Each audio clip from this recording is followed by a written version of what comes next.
Na mabwana, kazi na utu. Majaji, kazi na utu. Asanteni sana ndugu zangu, nami niungane na walionitangulia kusema kumshukuru Mwenyezi Mungu kutujalia kukutana hapa leo Dodoma katika mahakama kuu hii, makao makuu ya mahakama ya Tanzania, katika tukio hili muhimu. Aidha, ninakushukuru sana Mheshimiwa Jaji Mkuu na uongozi mzima wa Chama cha Majaji, Mahakimu na Majaji Tanzania kwa kunipa heshima ya kuwa mgeni rasmi katika ufunguzi wa mkutano huu.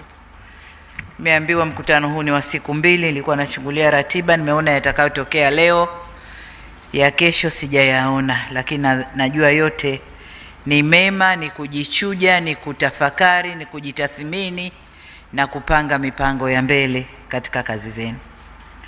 Kama ulivyosema Mheshimiwa Jaji Mkuu, mkutano huu kwa mara ya kwanza naliwasikia kikundi cha ngoma wakisema kwamba kwa mara ya kwanza ulifunguliwa na Rais wa Jamhuri ya Muungano wa Tanzania mwaka 1984, na kwa maana hiyo Rais, mimi nitakuwa wa pili kufungua mkutano huu.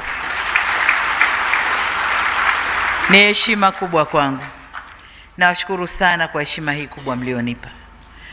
Nitumie fursa hii pia kuwapongeza majaji na mahakimu kwa kazi mnayofanya kwa wananchi wa taifa letu. Hongereni sana. Kazi ya kusimamia haki zao.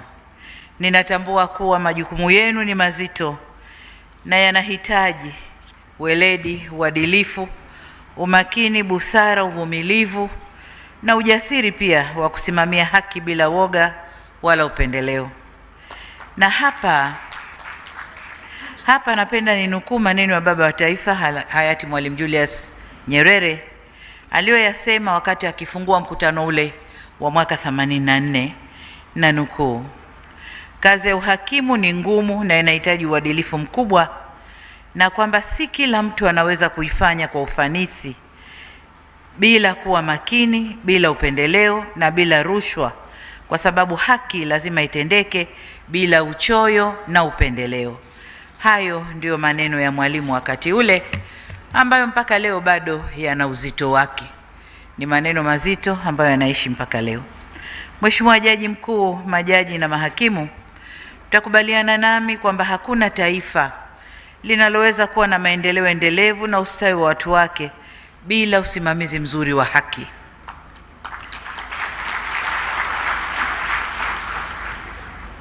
Uwepo wa mahakama huru yenye uwezo na uadilifu ni nguzo muhimu ya utawala bora na ni msingi wa upatikanaji wa haki.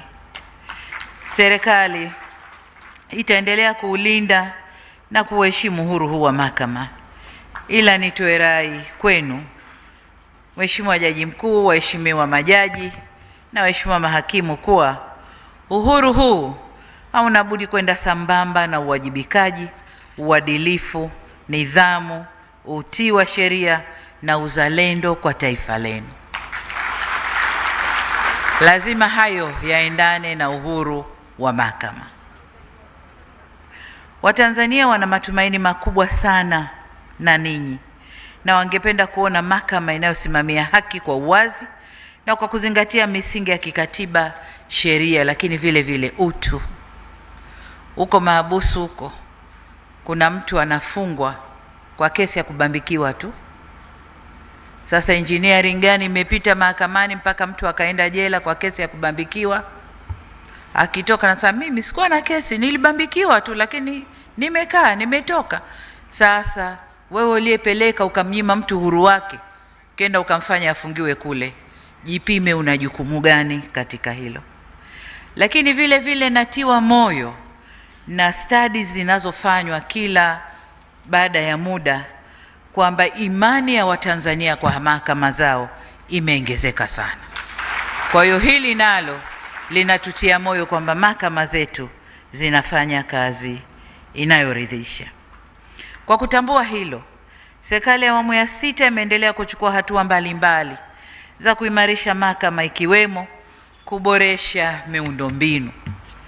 Jengo hili tulilopo naambiwa ni la 6 kwa dunia na ni la 2 Afrika.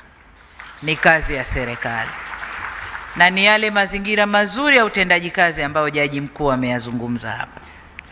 Lakini kuongeza rasilimali watu, serikali ya awamu ya 6 tumejitahidi sana kuongeza idadi ya majaji na mahakimu katika ngazi zote.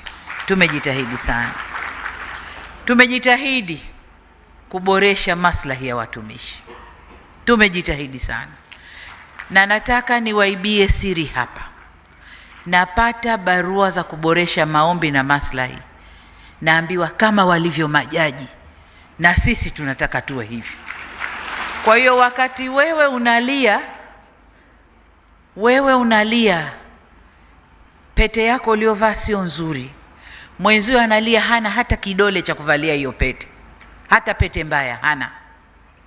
Jipime wewe na mtu ambaye afya yako ikitetereka anakwenda kukutengeneza kule, anakurudishia afya yako na hali yako uwe jaji bora, lakini bado mazingira yake ya kazi ni magumu na stahili zake ni ndogo sana. Tujipime hapa. Sasa aliyosema Jaji Mkuu hapa, it is as if tunaishi kwenye fantasy. Tanzania hii ina uwezo wa kila kitu, lakini watendaji kule wanafanya wanayoyafanya. Hapana, twendeni polepole. Maendeleo ni hatua. Tumeanza hatua za awali na nyie mmeona. Tumechukua hatua kubwa sana za kuirekebisha au kuijengea heshima mahakama yetu, iwe mahakama inayoheshimika duniani. Sasa safari ni hatua, tutakwenda polepole. Nikisema hivyo sisemi kwamba hatutaangalia maslahi yenu, lakini twendeni polepole na nitafafanua kule mbele. Lakini pamoja na hayo, tumeimarisha sana matumizo ya mifumo ndani ya mhimili wa mahakama. Teknolojia ya habari na mawasiliano inatumika vizuri sana kwenye utendaji wa haki. Na siku nimekuja kufungua jengo hili, nilitembezwa humo ndani, nikaingizwa kwenye chumba ambacho kuna dashboard inayoonyesha kesi zote zinazoendeshwa Tanzania katika kila ngazi, jaji gani, wakati gani, hukumu iliyotoka, kesi inavyoendeshwa. Iko hapa, hakuna Afrika. Hakuna, tunayo sisi Tanzania. Na nadhani naambiwa nchi ambayo wanayo ni Indonesia, Jaji Mkuu. Nadhani ni Indonesia, lakini wapi? Kazakhstan, ambao na wenyewe walikuja kutuangalia sisi hapa tunafanya vipi. Kwa hiyo we have moved tena vizuri sana. Kwa hiyo hili linatutia moyo, ni mazingira stahiki ya kazi ambayo serikali imejitoa kuyafanyia kazi. Lakini tunapochukua hatua hizi, tunalenga kuwa na mhimili wa haki wa kisasa wenye huduma bora na zinazopatikana kirahisi, kwa wakati na kwa ufanisi. Kwa hiyo mimi niendelee tena kuwapongeza kwamba mmetoka kule kwenye ule msemo wa justice delayed is justice denied. Hatuko huko, na Mheshimiwa Jaji Mkuu ameisema vizuri hapa. Mheshimiwa Jaji Mkuu, majaji na mahakimu, kama mnavyotambua kuwa dira yetu ya maendeleo ya taifa ya Tanzania ya mwaka 2025 hadi 2050 imejengwa juu ya misingi ya utawala bora, amani, usalama na utulivu. Na kama inavyosema kauli mbiu yenu ya mkutano huu kwamba jukumu la mahakama katika utoaji wa haki. Sasa huko tunakokwenda, tunapoanza utekelezaji wa dira yetu hii, mahakama au mhimili wa mahakama una nafasi muhimu katika kujenga taifa lenye haki, amani, usalama na utulivu. Dira hii ya 2050 inatambua kwamba utawala bora na utawala wa sheria ni msingi wa maendeleo endelevu, na jambo hili haliwezekani pasi na mahakama imara na inayoaminika na wananchi wake. Nasi serikali tunaelekea kujenga mahakama hiyo. Tumechukua hatua kadhaa, tutaendelea kuchukua hatua kuijenga mahakama yetu iwe mahakama imara inayotoa haki kwa wananchi wake. Lakini nataka niwaambie, Juzi hapa serikali tulipitisha mpango wa muda mrefu wa utekelezaji wa dira hii, na katika mpango ule 22% ya mambo yaliyoko katika mpango ule yatafanywa na serikali yenyewe. 70% ya mambo yaliyopangwa kwenye mpango ule yatafanywa kati ya private sector, sekta binafsi na serikali, na 8% tu ndio yatafanywa na mashirika yetu ya umma. Sasa katika hali kama hii, mahakama ina kazi kubwa ya kufanya. Tunaitarajia mahakama isimame imara kusimamia haya, kwa sababu tunaposema 70% itatekelezwa kwa joint venture au kwa ushirikiano baina ya serikali na sekta binafsi, tunatarajia kualika sekta binafsi ya dunia yote kuja Tanzania. Katika hilo, tunapoendelea huko mbele, tutapata migogoro mingi ya mikataba ya kazi, migogoro mingi ya kodi, tutapata migogoro mingi ya utekelezaji wa mikataba ya uwekezaji wenyewe. Sasa haya yote tutategemea mahakama yetu ya Tanzania isimame katika yale matawi yake, matawi sijui ya biashara, matawi ya nini, matawi ya kodi, lakini isimame katika kutetea haki ya Watanzania na haki ya taifa la Tanzania. Kwa hiyo mahakama tunawategemea, nanyi ni mhimili muhimu sana katika utekelezaji wa dira yetu ya taifa ya miaka 25 inayokuja. Mheshimiwa Jaji Mkuu, majaji na mahakimu, nigusie kidogo yale mambo ambayo Jaji Mkuu alikuwa anayasema kama maombi, lakini nataka niseme mapema kwamba tunayachukua na tunakwenda kuyafanyia kazi. Lakini nataka niseme kwamba kwenye suala la budget inategemea hali ya ukuaji wa uchumi wa Tanzania. Tunagawana according to kilichopo ndani ya mikono yetu, lakini jinsi tunavyofanya kazi, jinsi tunavyotatua haki ikapatikana mapema kwa wananchi, kwa wafanya biashara, kwa wawekezaji na wengine, ndivyo uchumi wa Tanzania unavyokuwa. Kwa hiyo jinsi uchumi wa Tanzania unavyokuwa, ndivyo tutakavyoangalia mgawanyo wa rasilimali katika mihimili yetu mitatu: bunge, mahakama na ule mhimili wa serikali au wa utendaji wa executive. Lakini nataka niwahakikishie kwamba jinsi tunavyokuwa ndio bajeti itakavyokuwa. Na niseme kwamba kwa miaka 5 iliyopita uchumi wetu umekuwa ukikua hatua kwa hatua, si kwa kiasi kikubwa, lakini we had never missed a step. Hata kama ni 0.5, lakini tumekuwa progressively, tunakuwa, hatujawahi kurudi nyuma. Kwa jinsi tunavyokuwa ndivyo bajeti za maeneo mbalimbali zinavyokuwa, na Jaji Mkuu ni shahidi. Ukiangalia bajeti ya miaka 4 iliyopita iko mbali sana na bajeti ya mwaka huu wa fedha tunaokwenda nao. Kwa jinsi tunavyokuwa ndivyo bajeti itakavyokuwa. Lakini hili la mazingira ya kazi, nimesema kwamba tumefanya kazi kubwa sana. Leo ukienda law school ya leo ifananishe na law school ya miaka 3-4 iliyopita, ziko tofauti. Ni katika kuchukua hatua kuboresha muhimili huu, mbali na yale ambayo nimeyasema kabla. Lakini kwenye hili la mishahara, ndugu zangu, huku serikalini tunapimwa kwenye mishahara, na bahati mbaya maskini huwa hana nguvu yake mwenyewe peke yake, kwa sababu hata tunapopanga bajeti zetu tunakaguliwa na mashirika makubwa ya kimataifa ambayo nayo wanatupa fedha, si kutugaia kwa kutukopesha, lakini tunakaguliwa. Na wage bill yetu percentage, mpaka uchumi wetu wa sasa hivi ulivyo, tunatakiwa kuwa na 35% wage bill. Tulivyo leo tuko 37.5%. Tunaendelea kububurushana nao, tunatafuta sababu mbalimbali za kuambia kwa nini wage bill iko hivyo. Wanatukagua mpaka vyombo vya ulinzi, mmeajiri lini, wapi, lini, mmeongeza wapi, lakini hali iko hivyo. Kwa si kwamba hatutaki kuwafanya watu wote wawe na mishahara itakayowawezesha waishi vizuri, lakini tuna limitations.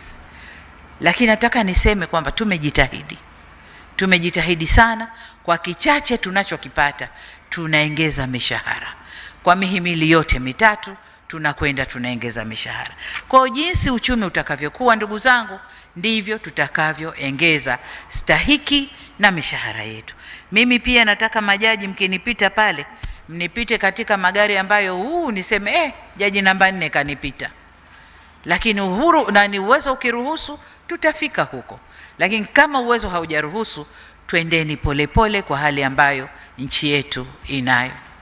Tusisahau sisi bado ni nchi inayoendelea. Pamoja na kusema tumeingia uhuru wanasema uchumi wa kati, lakini bado tuko ngazi ya chini. Ni kama tumechupa tu step moja, tumeingia pale, lakini bado mambo ni mengi ya kufanya humu ndani kwenye sekta mbali, bado mambo ni mengi. Kwa hiyo jinsi tunavyokuwa, basi tutaongeza stahiki na mishahara ya majaji. Lakini nizungumzie hili la migogoro ya ardhi, kama alivyosema jaji mkuu kwamba migogoro hii is high time sasa ihamie mahakamani, na mahakama itakayosikiliza migogoro hii ni mahakama zetu za mwanzo. Na kwa hiyo tuna kazi ya kutenga bajeti ya kutosha, nadhani kuanzia bajeti ijayo, ili tuzijenge mahakama za mwanzo kama tulivyojenga vituo vya afya, sababu afya nayo na mahakama mnafanana. Kuna wale wanaotibiwa huko kwenye wanasema zahanati, halafu wanakwenda kwenye kituo cha afya, hospitali ya wilaya, hospitali ya rufaa ya mkoa, halafu ndio wanakwenda rufaa kubwa. Kwa na mahakama nanyi ni hivyo hivyo. Kwa kama tulivyojenga vituo vya afya, zahanati, na huku tutatenga budget tuende kwa mtindo huo. Kwa tukiweza kufanya hayo, kesi za ardhi zitakuwa zinasikilizwa kule. Mambo mengine yaliyozungumzwa hapa ambayo ni changamoto na mapendekezo. Niseme changamoto zote tunazichukua, lakini kama nilivyosema, jinsi uchumi utakavyoruhusu ndivyo tutakavyozitekeleza. Na kwa yale mapendekezo ya mabadiliko ya sheria na mapendekezo mengine ambayo hataki rasilimali fedha, basi niko na watu wote hapa, mwanasheria mkuu wa serikali yupo, mawaziri wapo, tutakwenda kuyakalia na kuyafanyia marekebisho ili majaji waweze kufanya kazi zao vizuri sana. Sasa kabla sijahitimisha, naomba nitoe msisitizo kwamba kwa upande wetu serikali tatimiza wajibu wetu wa kuendelea kuimarisha huduma za mahakama, lakini niwatake nanyi timize wajibu wenu, ndugu zangu majaji na mahakimu, ambao ni kusimamia haki kwa kuzingatia katiba, sheria na maadili bila hofu, huba wala upendeleo. Na hiki ndicho kiapo chenu. Napowapisha pale mnasema nitazingatia katiba, nitasimamia kazi yangu bila hofu, upendeleo, huba wala chuki. Haya ndio mnayoyasema, nami ningependa sana msimamie kiapo chenu. Lakini vile vile naomba nimnukuu kwa mara nyingine hayati baba wa taifa kwenye mkutano ule wa 84, alisema kwamba zipo kazi zinazoweza kufanywa na watu tunaowatilia mashaka. Kwa mfano uhasibu, naweza ukalitilia mashaka jitu hili jizi hili, lakini lihodari la kufanya uhasibu kaambia endelea, kwa sababu unajua nyuma yake kuna auditor atakuja kumuaudit na wizi utaonekana. Lakini sio kazi yenu nyie. Kazi ya mahakimu na majaji, mnaoditiana wenyewe kwa wenyewe kupitia lile dashboard kule, kesi gani imehukumiwa, na labda mtu akate rufaa, muanze kukaa tena ndio muiangalie. Kwa hiyo si kazi zote zinafanywa na watu wanaotiliwa mashaka, ila uhakimu na ujaji sio mojawapo ya kazi hiyo zinazofanywa na watu wanaotiliwa mashaka. Hata kama ushahidi hautoshi, akitiliwa mashaka jaji, hata kama ushahidi hautoshi, mwalimu anasema ni lazima aanze kuchunguzwa mara moja, hata kama ushahidi hautoshi. Lakini jaji mkuu akipata taarifa jaji so and so ana tabia hizi na hizi na hizi, jaji mkuu lazima aweke majaji wengine hebu mfuatilieni huyu anaendaje. Kwa hiyo si kazi zote, kazi nyingine zinaweza kufanywa na watu wanaotiliwa mashaka, lakini sio ya kwenu. Ya kwenu inataka mwe waledi, waadilifu, wazalendo kwa taifa lenu na mnaotii sheria na katiba yenu. Kwa hiyo ndio sifa yenu kubwa, waheshimiwa majaji, nami niwaombe mbakie kwenye sifa hizo.